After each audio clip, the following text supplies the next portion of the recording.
Welcome to Mainland Television Regional News. I'm Graham O'Brien, and coming up in today's bulletin, Grey Power's Vice turns down camera op, Motueka musician pledge me swan song, despicable theft draws response, and more. This week we spoke with Grey Power President Neville Mayle about the ongoing drama unfolding within Grey Power Nelson, and we offered Vice President Kevin Gardner a right of response to what Mr Mayle had said. He told Chrissy Small that he couldn't talk to the camera and that 5 complaints had been lodged by members against Mr Mayle and 4 had been found to be upheld by the committee. He wouldn't talk to us about the nature of these complaints or any accusations made against the management committee by Mr Mayle. With Nelson Anniversary Day coming up this weekend on Monday, Nelson Provincial Museum has supplied a set of images on Digital NZ which illustrates how early Nelsonians in the past celebrated the day. Our Nelson Anniversary Day commemorates the arrival of the first New Zealand company immigrant ship, the Fisher, on 1st of February 1842. The very first Nelson Anniversary was held on the 1st of February, a year after the ship's arrival. Back in the early days of celebrating Nelson Anniversary, our early European settlers led the celebrations by holding events featuring a sailing regatta, running races, horse races and shooting matches. Then in 1892, the Nelson Jubilee celebration was held alongside Nelson Anniversary Day and presented a week-long program featuring concerts, sports, a ball and also a fireworks display. A highlight of the week was the Nelson Regatta held on the 2nd of February 1892. The bow end of a Totara dugout was used in the 1892 regatta and is currently on display in the Regional History Gallery at the museum. Water skiing was a popular choice at the 1916 Nelson Regatta, and in 1920 a carnival was held in the Botanical Reserve. Throughout the years, the tradition of celebrating Nelson Anniversary Day has been kept alive, and in our modern world it is now a very much welcome day of rest. We asked some people in the streets of Nelson if they knew what they were celebrating and their plans for the Anniversary Day holiday. We've got a holiday on Monday for Nelson Anniversary Day. What are your plans for the long weekend?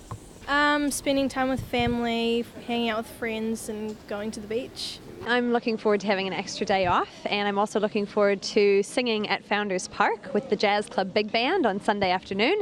We'll be there from 1:30 until 4 p.m. Jazz on the Green, great time of day to bring a picnic and sit with your family, or you can enjoy some of the delicious food and drinks from the cafe as well. Probably swimming. I've been swimming sort of every day really. Yeah, waiting for the tide to come in and swimming. Actually, I'm going to be at the beach on Saturday going to Nelson Beach Fest. You should all come check it out. And how about for your long weekend? I'm going to be hanging out with my mum, going for lots of swims, walking the dog, chilling out, I'm going away to Takaka and I'm looking forward to going up to Cape Farewell. Spit, got it all planned. Saro Festival. Yeah, I'm going to that. We're going to Music in the Mountains out at Tapawera, which is a school fundraiser for the Tapawera School, and it's 3 days of music.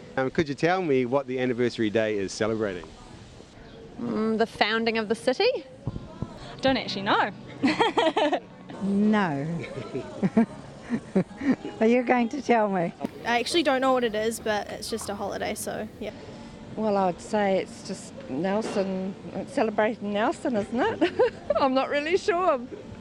People landing here? Or?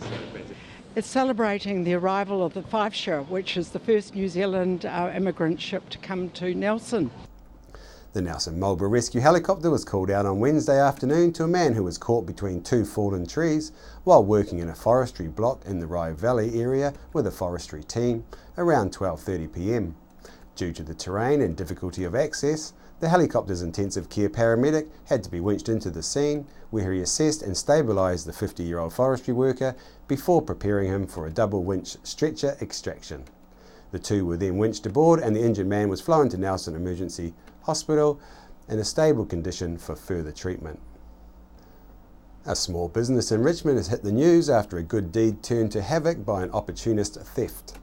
A donation jar with approximately $100 was set up by Sinful Coffee Cafe to help raise funds for young cancer sufferer 6-year-old Deanna Marsden. The Tahunanui School student is currently in Christchurch undergoing chemotherapy and is having to face surgery to amputate her thigh bone. I went and spoke to Sinful Coffee Cafe owner Lisa Buchanan about this despicable theft. Well, we started off, Kerry Williams come to me, who works for me, and she had heard about this family with this very sick little girl. And so straight away we thought, well, the first thing we can do is put up a jar where people can donate, customers can donate to support this family who's in such great need. And our customers were so generous. It had only been up for a week and it was full of notes and we were pretty chuffed. So it was to lead up to a function we're doing for them. But yeah, the people were really, really generous until some lowlife decided that they needed the money more than this little six-year-old girl and broke into the business on 1 a.m. on Sunday, stealing the jar with all the contents in it. So. Oh, yeah, that's no good. And has anything happened after that? Have people come back or anything else? Well, it's just been amazing actually. The community has just restored our faith.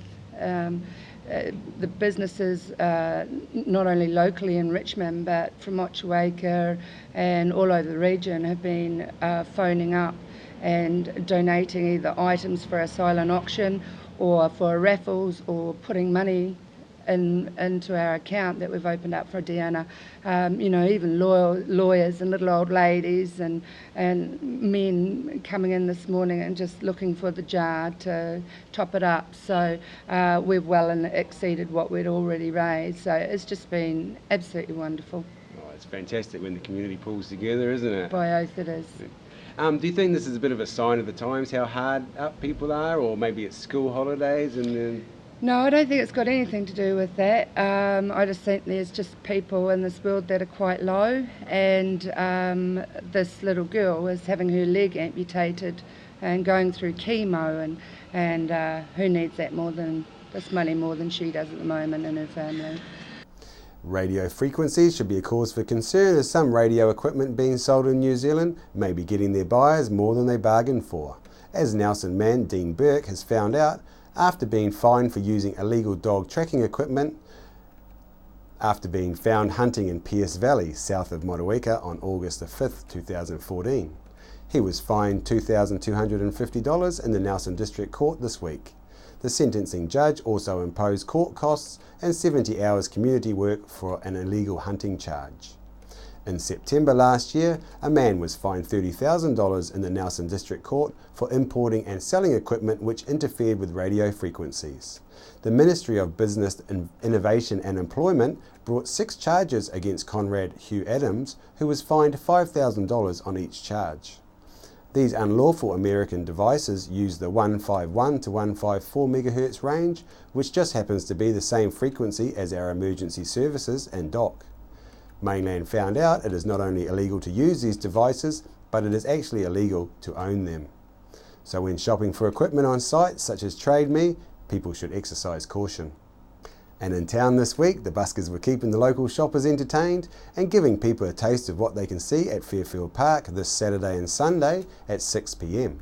This is a great chance to have some good free fun in the park with the family. Also among the visiting buskers, we caught up with some local girls who were also out entertaining in their half-hour spot. I was scared of dentists and the dark. I was scared of pretty girls and starting conversations. All my friends are turning green. You're the magician's assistant in my dreams. And finally, for today's news, a local well-known blues musician is preparing for his final swan song.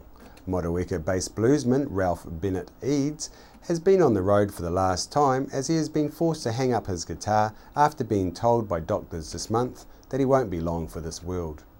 Ralph isn't lying around for the Grim Reaper. He is busy tying up loose ends since his move into a new Plymouth hospice on the 23rd of January from hospital. He told friends on his Facebook page that he is way past his use-by date for air travel back to Motueka and that he is preparing for the biggest journey of his life, preparing for the imminent without fear. He asks those that know him not to be sad but to smile, laugh and celebrate. Ralph spent his life making music as one of New Zealand's legendary bluesmen, playing from Kaitaia to Bluff, and has friends, fans and admirers up and down the country, with many leaving messages of love and support on his Facebook page for him at this time, with some phoning him from as far afield as the USA.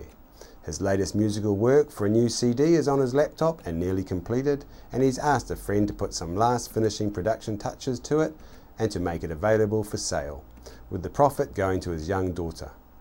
His friend Phil Davidson has started a fundraising page to enable people to purchase Ralph's last album titled Sleeping Gypsy in advance to help fund it, enabling it to produce through pledging funds that will go towards production costs and all profits to go into a trust for Ralph's daughter Gracie.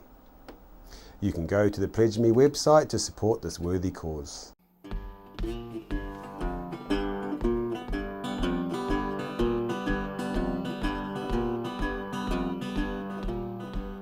Sign on the road, someone once read, standing alone, this is what it said, wandering star. My good friend, Ralph Bennett Eads, is seriously ill in hospital and he's not expected to make it. He's facing the end with courage and humour, and he's being pretty fantastic overall, but the fact of the matter is we have to get used to a world without Ralph. Anyway, Ralph has on his laptop, he has a whole album that is almost finished. It just needs a bit of tidying up and sorting out, and basically it's all done.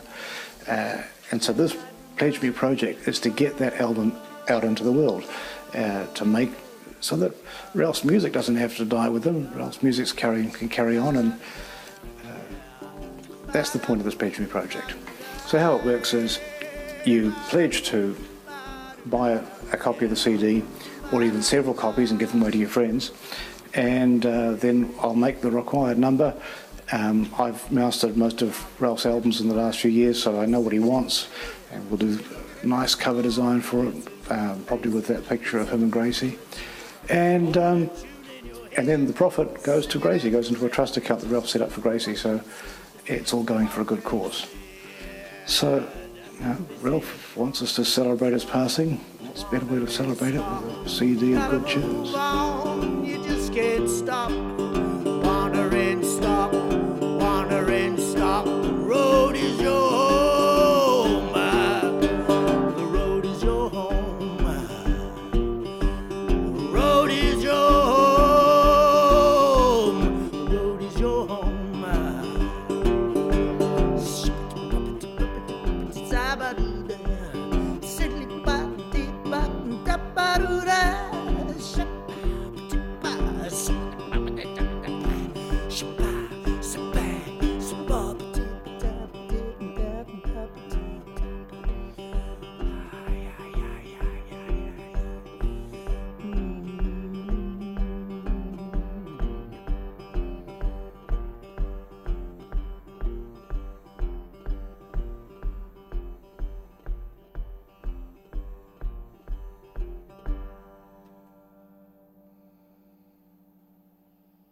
After the break, we'll bring you the latest weather update and some events and happenings coming up from around the region.